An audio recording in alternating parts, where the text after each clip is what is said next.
Effectivement, tu évoques la question de la langue, mais on est par exemple ici en Europe dans un continent où il y a énormément de langues, il y a plein de langues différentes,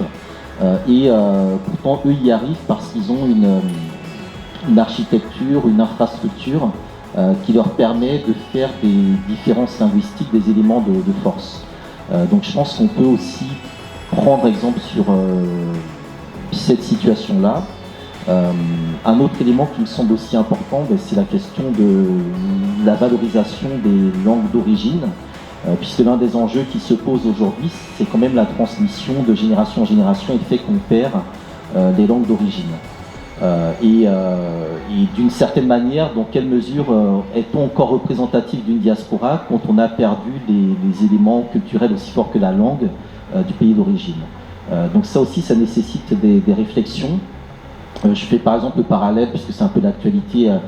avec la France, où par exemple ils ont ouvert une école ukrainienne, parce que justement il y a plusieurs générations d'enfants ukrainiens qui sont arrivés, et les parents ukrainiens craignent que leurs enfants perdent la langue ukrainienne, et donc ont décidé de mettre en place une école où ils apprennent l'ukrainien à leurs enfants, parce qu'ils se disent que,